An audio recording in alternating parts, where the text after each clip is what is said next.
What is up, everybody? It's your boy Bruce Wulfe back with you again in Elder Scrolls Online. I know it's been a while since the video, but I've been really addicted to this game. So, anyway, wanted to put this video out today. We're going to go over the housing changes, how the decorating system works, a way to get your vampirism down super fast without any risk. So no killing civilians and then catching a murder charge, basically. And I'm going to show you the coolest house I've been able to find so far in the entire North American server. So first off, this is our house, which is not the coolest house, but this is Grand Topal Hideaway. It's one of the new ones. I think it's just they're releasing it for Morrowind or something like that, but we got our own little volcano action, lovely little beach, or W. Anyways, so first thing, why would you want a house? Well, one of them is this dude. Target skeleton. Makes things really easy to check out your builds and stuff like that. Plus we have Nishime and Tithys here, which they let you, one's a bank, so you can actually change all your build right here after you have done experimented with it. The other one is a store to sell at. There's other things you can get, but I'll actually show them off in the next house I'm showing you. Some of the cool decoration stuff. These are busts that you get for completing veteran dungeons and stuff. You can see we just kind of threw them over that away. Okay, so how decorating works. So I have decorator permissions to this house. This house's size, technically. But, so I'm not able to place anything down. So when I go into the decorating thing, I'm not allowed to browse and go put down any decorations I have. However, I am able to, let's actually do it in first person. I can grab and move stuff as I feel necessary. So basically some of the stuff you can do here, as you can see, you can basically move things around however you decide you want them to move to, and place them pretty much wherever you'd like to. So I can place that right there. Even go out of decorator mode, and you can see we have a flying house. So that's pretty handy. Another thing on it is, if it is flying, I can bring it down here, and I can still walk on it if you're able to walk on it. So like the pieces that are meant to be bridges and stuff like that, you can walk on them. This one, you can see them colliding with it, but unfortunately I can't walk on this one, so it does that for me. But alright, so while you're doing it, scroll wheel moves it in and out. You can also put it in like so, which lets you orient it to the ground, which makes fast placing quite easy. It also lets you teleport back to the entrance whenever you want, which is kind of handy. You're able to put down like your mounts, any of your collectible type things you can put down whenever you feel like. You can see there's thousands of decorations. Would you get up? Thanks. Little teeny pieces up to big pieces. Obviously we're using a table as our little walkway up onto this thing right now. Make it a little easier, but it's not just decorations and stuff. There's also rocks, so you can move around. There's little teeny bushes. Come here. What are you? You're just a tiny little bush type thing. Let's put you right there. Let's orient you, and now we'll put you in there. There we go. Perfect. Trees, yep, can pick those up. That's a thing that you can do. Some rocks you can't, but largely, for the majority of it, you can move all the stuff around that you may have desire for. And get all kinds of cool ideas going on. Basically, ours is just our little hideaway wolf den. This is where we come back from raiding, pillaging, and other Wolf Brother piratey type things, and relax, have a drink, break down once we can afford the stupid crafting tables, which, as I said, I'm going to show you in a second. We got this decorated, so I'll just to show off more of the decoration type things. Oh, I'm in that still. We'll go in here and just some of the stuff that you can do to houses and whatnot. As you can see, this is all Argonian styled, I think. Not sure, but I think. Yoink. Show you the top house, and then we're going to go take off, and I am going to show you how to drop your vampire real quick, and the coolest house I found so far. So yeah, So anyway, this is our little home. We've got a lot of work to do on it, but it's a thing. It's a thing that happened, you know. So we're not too worried about it. But all right, so the house I'm going to take you guys to is actually Carl's. Carl Ligula. Anyway, Carl. We call him Carl. That's what it is. He's in the Craftaholics Guild with us, and Carl Amari. I like that one. That's what I should call him. Anyway, so he's already said that we could, so we're going to go take a look at his primary residence and what he did there. And I will bring you guys back as soon as we are out of the loading screen. And we're back. Okay, so as I said, this is Carl's house. And basically when you come in, this is what you see. This is called the Earthtear Cavern. Probably should turn that back on. So, forgot to mention this before. Yeah, he is in Earthtear Cavern right there. There's basically, there's 10 playable races in ESO, and there's houses to go with each one of their racial styles all the way down. Quite a few of them. You don't have to spend crowns to buy most of them.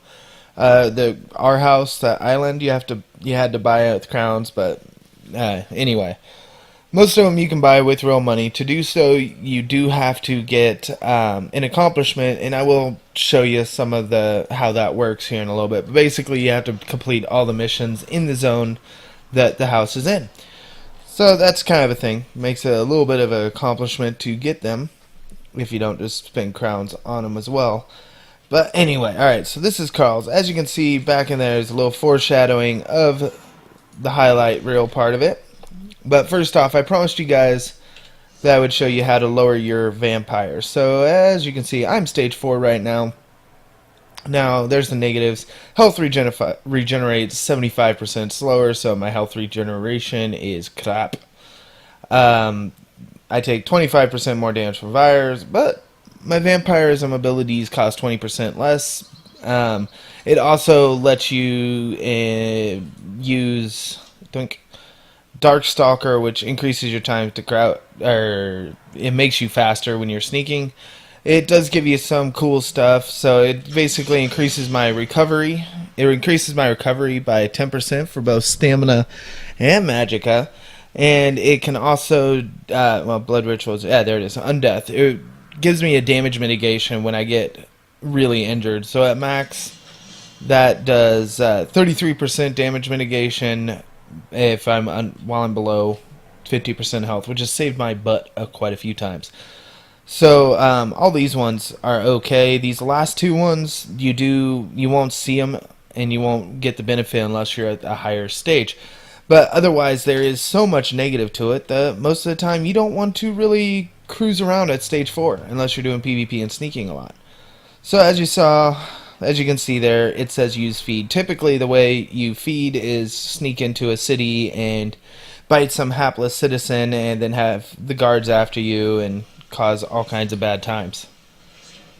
Oh yeah. Vamp out. Vamp out. Yeah. Pirate vampire for the win. Alright, so, helps to turn that back on. So you can see now my vampirism is stage 3, and it'll take 6 hours or so to go beyond that.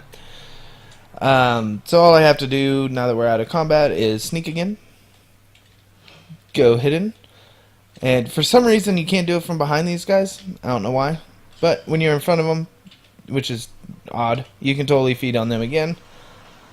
And this is it's so much easier than trying to find a NPC that's not, in a position to where you're not going to have the guards called on you or anything stupid like that. It's just so much easier, much faster. As you can see, I'm already down to stage 2. One more bite, and since it's Carl's house, he happens to have one right here. I bet you if you ask around there, you have some friends, if you've played this game for a little bit, or some guildmates, more importantly, that will have test dummies, so you don't have to have 5 at all times. Or 3 at all times. But, alright, so some of the other... Well, I'm stuck. In some of the other benefits to having your house, I mentioned earlier, you can get crafting stations. As you can see, this one said Armor Master, which is a set, which... Let's just go all the way up here to 160. Alright. So this is what the set does. If I remember correctly, this set is actually in... I think it's in the Imperial City. Anyway, it's one of the harder ones to get to. So instead of making your way all the way up there every time you have to craft one of these set pieces, you can actually get these attunable crafting stations and attune them to something and then put it in your house. And of course it works just like anything else. You can improve, you can research, you can do all the other things from your house.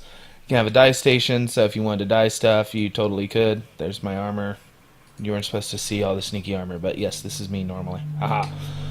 I don't look like a mage at all. But anyway, and as well, he's got a banker and alchemy station, Nazima. He's got all the things here. He's got all the things. He has other houses, and I have some other houses on my friends list that have I think one of them has pretty much every craftable set they have the crafting station for. It's really nutsy. But hey, it's awesome. Makes things a lot easier. That's cool. What is this called? Hey. Fires of the Wilder King. Cool. Yeah, so statues. You can see he's built a whole skywalkway type thing up there. Or scene statue, that's cool. And the pirate ship. The pirate flags going on, everything. You gotta admit, it's awesome. So let's just go ahead and wander up here. And that's cool. It's a little anchor thing from doing dolmens. And, I don't know. That was like the worst acting I've ever done. But anyway, he has it set up to where if you don't know about it, you straight walk in here and fall down into his brig, which has got, like skull carousels and all kinds of prisons. It's very prison-y, underworld prison at that. It's very cool. You are able to escape it. It's not like you're permanently stuck in here, but you have to go through a bit of a maze if you want to get out. Like, that didn't work. And, whoa. Yeah, let's go ahead and leave it down. It's not that hard of a thing as long as you remember that he likes using rugs as a walkable, thing. It's like a bead curtain. You know what I mean? It's awesome. But, alright, so now we've made it out of the prison that he's got down there. Out of the brig, as it were. Go down here. Got it really coolly set up to where you can actually zigzag back right around here if you want to. But I didn't really look down here. So there's more prison-y type things. And you can also come out over here where there's a little bit of a bar. And, some staff rooms, if you will, and another little torture area, because why wouldn't you? And now we're back on the main deck, where we were trying to get to anyway, because, see, there's the thing again. I really love those masts. Those masts are cool. Anyway, go to top deck. You can see it goes all the way out here. You actually can't go over there. He has extended this. I think he actually managed to make it further than you're able to go. Yeah, see, I can't go any further right here. But you get a lovely view of the scenery outside of his place. And awesome anchor into the rock there. That's cool. Anyway, so top deck can run out over here. Let's get on the sails a bit, which those are awesome. I still love these masts. I really do. Barnacled and everything. Oh, crystal in a cage. Why not? Captain's quarters. Yonk. And steering wheel. And, oh yeah, this is probably cool. You can go actually to the top rigging. And he straight up has a crow's nest where you can see around. So in case you're wondering, like I did, each one of these little pieces right here, okay, focus mode, focus, you can platform, learn to platformer. Alright, so let's see, let's go down here. Alright, so the way he built that, you see how there's like this little segment of logs right here? See that? That is one piece. This thing's basically built out of nothing but those, and he has just spent all the time in the world lining them up to fly them to be in the proper positions, and then has added in all this extra stuff as well, which is awesome. I have much respect to Carl. This is really cool what he did. Really love his place. Okay, anyway, there is other stuff, though. As you can see, this is a big house, and he has put a lot of things in there, and I am out of stamina already. Rip. Okay, it goes all the way back over that way, too. You can see it's blocked off, though. But there's another waterfall of a laterally type direction. But let's start off by going up to his room, to the treehouse. That's kind of cool. I like how he actually, this one side is slants down a little bit, but it matches up all the way across. So you know he did it on purpose, but it's like, geez, it's a cool little touch. It has a little Ricky feel to it. Learn to walk. Learn to ramp. Learn to ramp, please. Alright, so we got some trees up here growing, and the full-on tree house that he has rocking up here.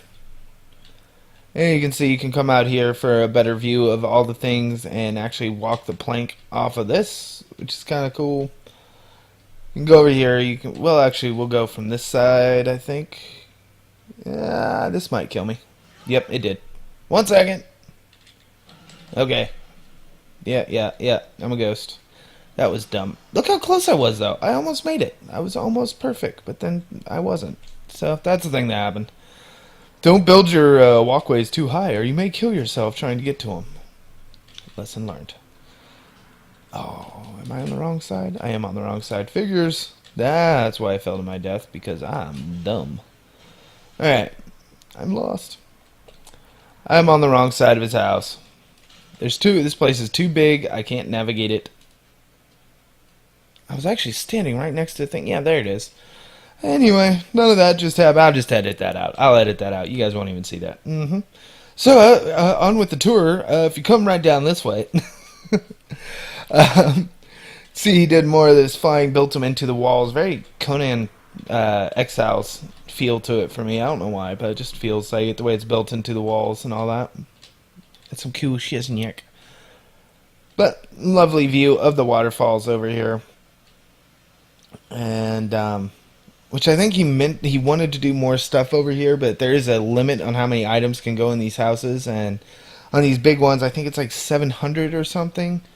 And I think he said there's like 400 pieces just in the boat. But another little area down there if he had space to do stuff with. But all in all, just really cool little walkway, enjoy the view type thing he's got going on. I've seen some of his other houses. Unfortunately, he's not on. I was trying to organize a time when I could record with him and go through all of his houses because he's got all of them and has done some really cool stuff with all of them as well. But, oh, that's cool. I didn't even notice that before. It's like a random rope hanging. Oh, noose. And we're back around over here right below his bedroom treehouse thing.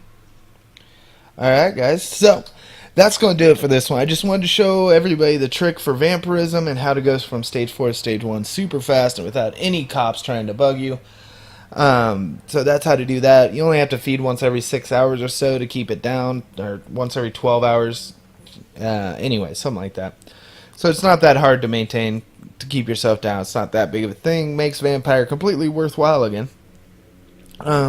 Let's see, showed off some of the decorating and how that whole thing works with ESO, because it had been it wasn't in here. There was no housing when I was last playing ESO, so the whole housing thing was brand new to me, and I thought it was really cool, so I wanted to show it to you guys. And Carl's got such an amazing place. Big thanks up to Carl Amari. I'm not going to try and pronounce the other name.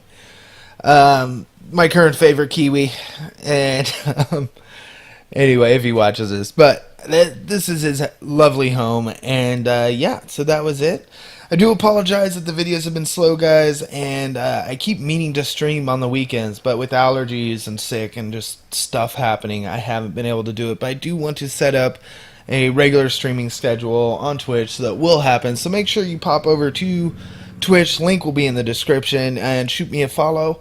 That way you know when I'm going off that. There's a Patreon link down there too if you wanted to. And as always, square up with that like button. Like it's your favorite hater. Subscribe if you haven't already. And make sure you write in the comments any questions, ideas, thoughts, feelings about the Morrowind update, any of that stuff going on that you may have. And as always, I will see all of you next time. Later.